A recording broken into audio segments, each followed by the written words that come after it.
देखिए नेक्स्ट है lifting plan में क्या क्या टिपिकल कंटेंट क्या क्या है। तो सबसे पहला है लोड डिटेल। लोड डिटेल का मतलब क्या होता है, तो मतलब पाइप का साइज यानी कि वो कितने इंच का है, उसका शेड्यूल यानी कि उसका थिकनेस क्या है, उसका मटेरियल क्या है।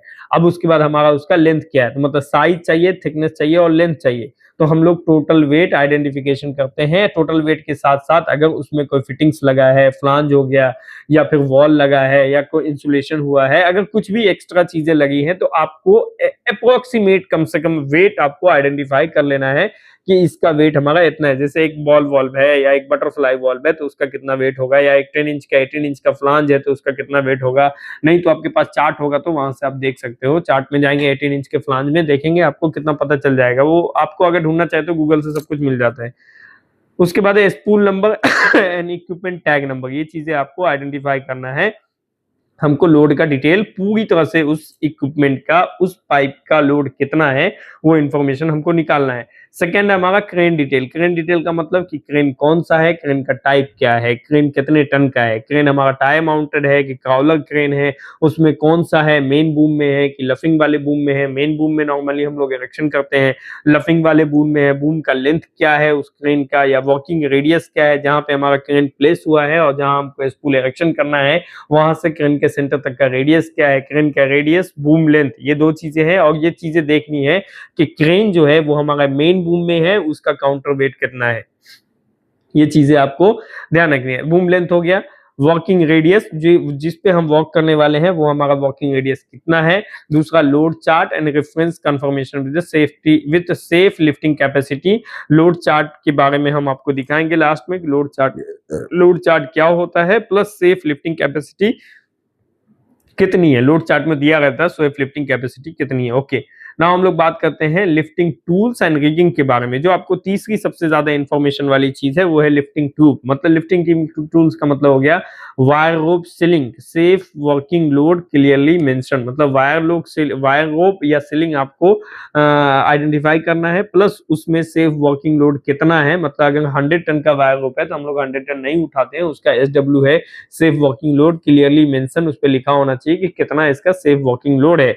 ओके, शक्ल है या रिलेटेड टू कैपेसिटी, मतलब शक्ल्स है उसका रिलेटेड कितने कैपेसिटी का है, मतलब हो सकता है 5 टन का हो, 10 टन का हो। स्पेडर बीम, स्पेडर बीम का मतलब होता है कि अगर कोई हमको बड़ी चीज उठानी है तो हम लोग डायरेक्ट सीलिंग बेल्ट नहीं लगा सकते, तो हम लोग स्पेडर बीम में लगाते हैं। और फिर वो स्पेडर बीम हमको, सपोज कीजिए हमको स्ट्रक्चर उठाना है, मैं आपको वीडियो अटैच कर देता हूँ वो आप देख लीजिए। स्पेडर बीम मतलब एक टॉप में एक हम अपना पर्सनल बीम लगाते हैं, प्लस बीम में हम कनेक्ट करते हैं फिर सारे मतलब पॉइंट्स को। मतलब क्रेन के हुक से एक हम लोग बीम लगाते हैं और फिर बीम से हम लोग सारे जहां जहां पॉइंट्स है उसको हम लोग अटैच करते हैं। स्पेडर बीम हो गया, वो नॉर्मली इक्विपमेंट उठाते हैं तो उसमें यूज करते हैं, स्ट्रक्चर उठाने में यूज करते हैं। Tag line for the load control, मतलब टैग लाइन क्या है कि हमारे दोनों एंड पे हम लोग रस्सी बांधते हैं, जिससे क्या होता है कि हमारे अपने लोड को, जो हमारा पाइप है उसको कंट्रोल करता है। ऐसा नहीं कि हमारा पाइप जाकर के ऑपरेटर के केबिन से ही टकरा जाए। ओके, नेक्स्ट पॉइंट है हमारा centre of gravity. Centre of gravity का मतलब ये होता है कि हमारा जो इक्विपमेंट है, सपोज कीजिए हमारा पाइप है और इसमें जैसे इस साइड में बहुत सारा बटन है और इस साइड में इसका मेन पॉइंट है। तो अगर मैं आपको बताऊं कि सेंटर ऑफ ग्रेविटी क्या है, तो जैसे कि हमारा यहाँ पे इंजन है, ये मतलब मेन पॉइंट है, तो ज्यादा वेट अगर यहाँ है तो इसका जो सेंटर में लोड होना चाहिए कि सेंटर में इसका लोड है। जैसे हमारे पास एक 4 व्हीलर है, कार है, तो 4 व्हीलर का जो ज्यादा पार्ट्स होता है वो 4 व्हीलर के फ्रंट साइड में होता है, बैक साइड में तो कुछ होता नहीं है। अगर आप उसमें इक्वली बेल्ट लगा दिए, चारों कॉर्नर पे आपने बेल्ट लगा दिया और आपने उठाया, तो वो कार क्या होगा, इस तरह से हो जाएगा। क्यों? क्योंकि उसका सारा वेट तो इधर फ्रंट साइड में है। आपने चारों साइड में इक्वली बेल्ट लगाया है, तो ये इस साइड वाला बेल्ट पे ज्यादा लोड आएगा, प्लस ये उठेगा भी नहीं, पीछे वाला साइड से उड़ जाएगा वो। क्यों? क्योंकि पीछे वाले साइड तो खाली पोर्शन होता है। तो सेंटर ऑफ ग्रेविटी क्या है कि वो एक मतलब हम लोगों को एक मार्किंग करके मिलता है सेंटर ऑफ ग्रेविटी कि यहाँ पे इसका सेंटर लोड का सेंटर है। लोड का सेंटर का मतलब कि जैसे हमारा ये एक वॉच है हमारा, तो हमको मार्किंग हो जाएगा कि यहाँ पे, मतलब इस इक्विपमेंट का जो सेंटर पॉइंट है वो यहाँ पे है।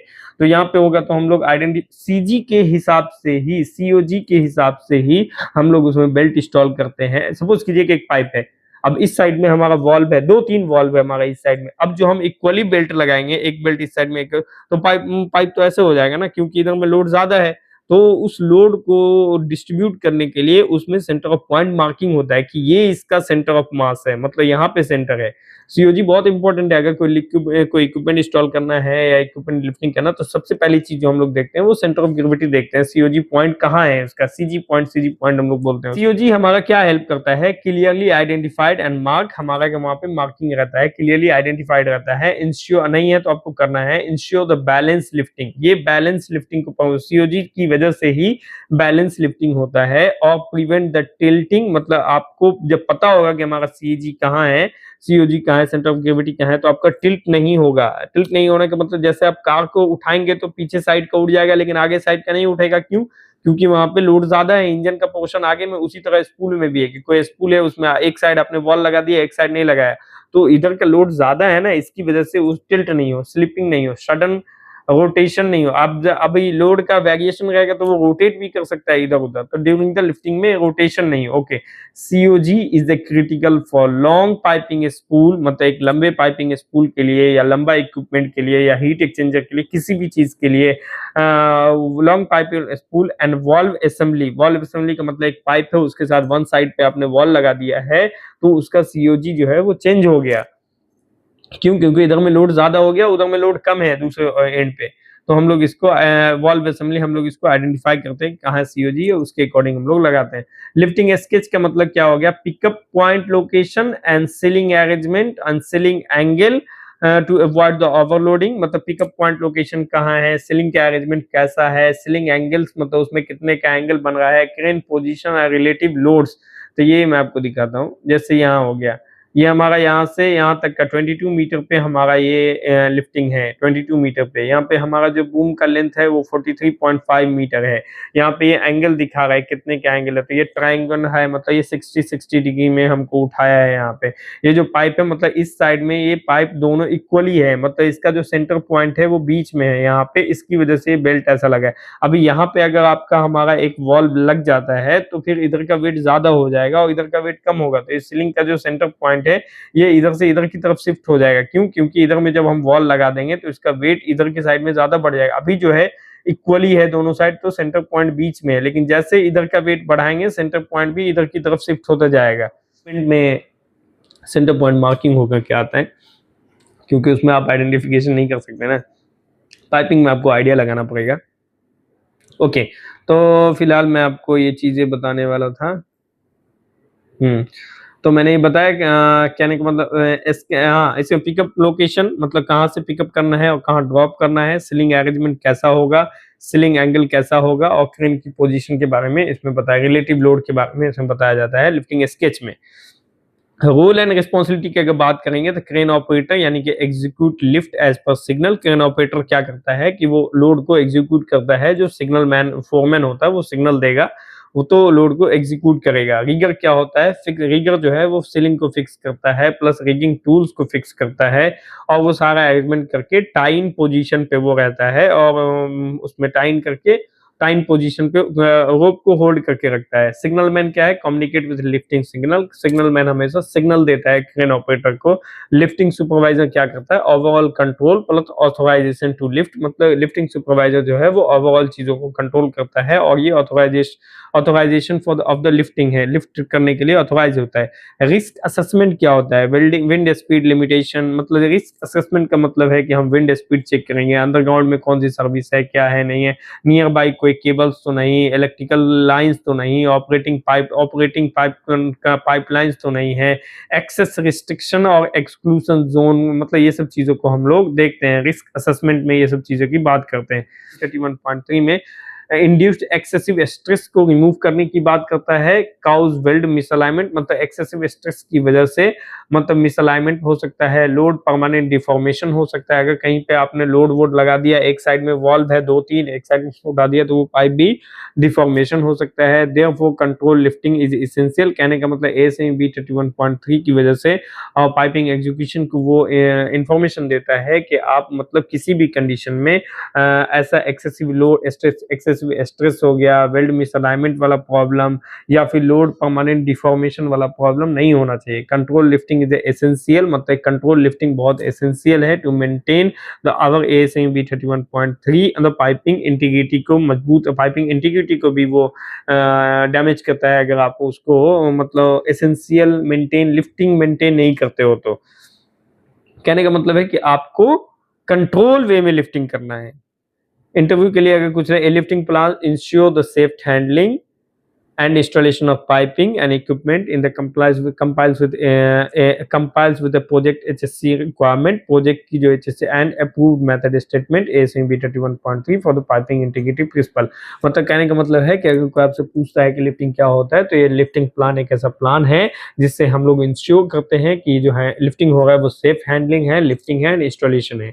पाइपिंग का हो सकता है, वो इक्विपमेंट का हो सकता है, एंड ये जो लिफ्टिंग हो रहा है वो कंपाइल्स विद प्रोजेक्ट का जो HSC पॉलिसी है उसके बिहाफ पे ये उसका कंपाइल्स कर रहा है। और हमारे पास इसका अप्रूव्ड मेथड स्टेटमेंट भी है as per ASME 31.3 piping integrity principal के हिसाब से।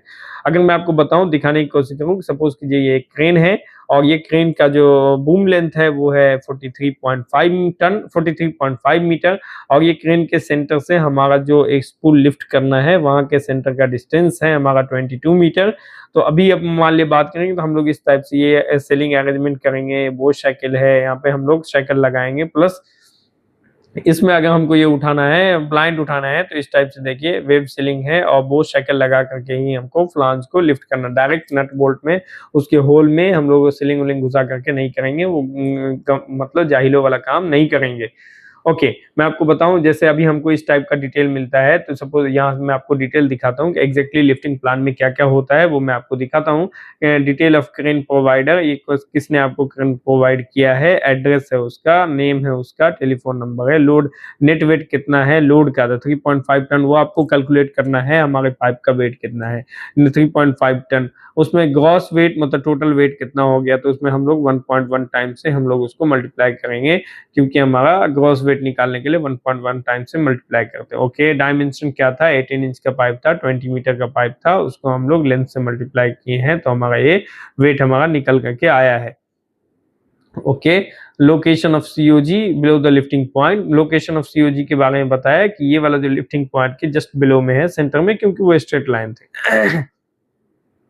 मैंने आज मैं आपको मैन्युफैक्चर कौन सा है क्रेन का, तो XCMG है। मॉडल कौन सा है, ये वाला है। क्रेन टाइप कौन सा है, maximum capacity of the crane, maximum crane capacity 28 ton, related capacity है, ये उसका वो हो गया। उसके बाद है हमारा रिक्वायर्ड हुक ब्लॉक, मतलब ये सब उसका डिटेल है थोड़ा बहुत। अपने को आउटरिग मैट किस टाइप का होगा, जो हमारा क्रेन लगा है यहाँ पे, ये जो क्रेन लगा है, तो इसका जो ये आउटरिग है, ये वाला पोर्शन आउटरिग है, 4, 1 2 इस साइड में, 2 उस साइड में। तो इस आउटरिग का जो मैट होगा वो वुडन ब्लॉक का है। आउटरिग लोड कितना आउटरिग पे लोड आएगा, तो 53.4। रस्ट कंडीशन में ग्राउंड बेयरिंग कैपेसिटी जो हमारा है 48.43 है रस्ट केस में। Okay, site ultimate bearing capacity हमारा 66 है, पहले से वो निकाले हुआ है। Height from hook to ground, हमारा हुक का साइट कंडीशन है। Height from load bottom to the ground 8 metre है maximum. Okay, required lifting capacity जो है वो आंसर उसका काउलर क्रेन है, मोबाइल क्रेन, आउटरिगर डायमेंशन जो है वो साइड टू आउटरिगर का जो दोनों साइड आउटरिगर है उसका डायमेंशन है 6.55 टू 7.9। रिक्वायर्ड लिफ्टिंग एरिया हमको 360 में लिफ्टिंग करने का है। ओके, फिर मैं आपको बताता हूँ लिफ्टिंग एसेसरीज एंड कॉन्फ़िगरेशन। मैं आपको बताया था ना कि जो भी लिफ्टिंग हम लोग यूज करेंगे उसका डिटेल रहता है। तो जैसे वेब सीलिंग हमने यूज किया 5 टन का है और क्वांटिटी हमारा 2 है। बोश साइकिल यूज किया 4.7 टन का है, हमारे कैपेसिटी क्वांटिटी हमारा 2 है। दूसरा हमने उसमें एक चेन ब्लॉक भी यूज किया है 5 टन का और वो कैपेसिटी हमारा 1 है। अब यहाँ पे आप देखेंगे साइट कंडीशन एंड हजार्ड, हमारा साइट पे क्या क्या कंडीशन है। The following non exhaustive and list should be consider during the lift plan along with my other factors could be affected as per the lift. हम जब excavation वहां पे lifting कर रहे हैं तो हमको किस किस टाइप का प्रॉब्लम, जो जो येलो हाईलाइटेड लाइक एक्सकेवेशन हो रहा है, ओवरहेड एंड अंडरग्राउंड सर्विस भी है, रोड्स भी है, स्काफोल्डिंग्स भी है, पर्सनल एंड पब्लिक भी है, प्लस एनवायरमेंटल कंसिडरेशन भी है, बिल्डिंग स्टेशनरी ऑब्जेक्ट भी है, प्लांट एंड इक्विपमेंट भी है। तो ये जो जो चीजें वहां पे लग रहा था हमने उसको हाईलाइट किया है। ओके, प्रश्न अभी इसमें मैंने आपको बताया था कि हम लोग ज्वाइंट मीटिंग और मेथड स्टेटमेंट और प्रोसीजर को लेकर के हम लोग जैसे बनाते हैं, जैसे हमने हजार्ड का आइडेंटिफाई किया है कि पर्सनल इंजरी हो सकती है, वो personal injury slip trip fall hazard हो सकता है। वो हजार्ड को कंट्रोल करने के लिए B familiar with surrounding before starting the work, identify the odd even uneven and slippery surface during the last minute risk assessment. Situational awareness मतलब आपको करना है, maintain good housekeeping in the work location करना है, maintain 3 point contact आपको जब आप ladder पे चढ़ेंगे तो 3 पॉइंट कांटेक्ट आपको रखना है फॉल हजार्ड से बचने के लिए। तो देखिए इस तरह का हमने आइडेंटिफाई किया। Tipping crane during the high wind, during high wind में क्या क्या, tipping crane during the high wind, uncontrol load movement during the high wind, यानी कि वेदर हजार्ड है, जब हाई विंड होगा तो हम ऐसी एक्टिविटी नहीं करेंगे। आप देखिए मॉनिटर विंड स्पीड रेगुलरली, जब आप लिफ्टिंग करते हो तो विंड का स्पीड को रेगुलरली आपको मॉनिटर करना है। Stop lifting activity wind speed over the 20 kilometre मतलब 37 किलोमीटर पर आवर से अगर ज्यादा स्पीड में अगर हवा बह रही है तो मतलब कहने का मतलब अगर विंड स्पीड है 37.5 किलोमीटर पर आवर तो 37 किलोमीटर पर आवर तो आपको स्टॉप कर देना है। अब 37 से 38 होता है तो आपको स्टॉप करना है, आज हम काम नहीं करेंगे कल करेंगे। इस टाइप का माइंडसेट होना चाहिए कि जब तक हमारा विंड स्पीड डाउन नहीं होगा तब तक हम नहीं कर। Consider weather forecast before planning, जब आप प्लानिंग करते हो तो वेदर फोरकास्ट को भी एक बार चेक कर लेना है। Crane boom to be retract when not is operating, कहने का मतलब जब आप ऑपरेशन नहीं कर रहे हो क्रेन का तो उसको रिट्रैक्टेड कर देना। ऐसा नहीं कि काम बंद कर दिया लेकिन बूम ऊपर में पता चल हवा आया क्रेन उलट गया। इनकम्पिटेंट लिफ्टिंग क्रू मतलब कॉम्पिटेंट लिफ्टिंग क्रू होना चाहिए, प्रॉपर रिगर होना चाहिए, उसके पास वैलिडेशन होना चाहिए, इस टाइप का ब्लैंक्समैन होना चाहिए, एडनॉक का अप्रूवल होना चाहिए, ट्रेनिंग होना चाहिए, proper supervision at site on site and ensure by the appointed person, वो सब आपके होना चाहिए। Wrong signal man, wrong signal देगा तो क्या क्या प्रॉब्लम होगा ये यहाँ डिटेल दिया है। Wrong setup crane cause property damage, अगर आप रॉन्ग सेटअप करते हैं, क्रेन का सेटअप ही सही नहीं करते, जो आउट रिगर है उसके बेस में आपने चेक नहीं किया कि वो कैसा है, वहां पे आउट रिगर लगने लायक जमीन थी, वो बेयरिंग कैपेसिटी था या नहीं था, डू नॉट सेट। आपको कभी भी जैसे ब्रिज कलवर्ट के ऊपर या फिर ब्रिज के ऊपर आपको रिगिंग क्रेन, ये वाला आउट रिगर वाला क्रेन कभी नहीं लगाना है, क्योंकि वो एक पॉइंटेड लोड होता है ना, मतलब पूरी क्रेन का लोड वो 4 पॉइंट पे होता है। तो इस तरह से आपको ध्यान रखना है। Approved NR complex lifting plan and उसके बाद continuous supervision at site work during the point person, do not set the crane outrigger on the gratings on the trench cover, मतलब ग्रीटिंग के ऊपर या ट्रेंच कवर के ऊपर। Do not bypass the crane safety device, अगर crane में कुछ safety device आपको नोटिफिकेशन देगा तो उसको आपको बाईपास नहीं करना है। ये सब चीजें हैं। क्रेन एंड रिगिंग फेलियर के बारे में दिया गया कि rigging lifting accessories shall be checked, मतलब सब कुछ चेक करके लगाना है। Lifting accessories and lifting points shall be inspect and colour coded, जो भी आपका लिफ्टिंग टूल्स है, टेकल्स है, वो सब colour coded. All the slinging activity and carrying under the proper supervision, जो भी आपका लिफ्टिंग प्रोसीजर होगा वो सुपरविजन के अंडर में ही होगा।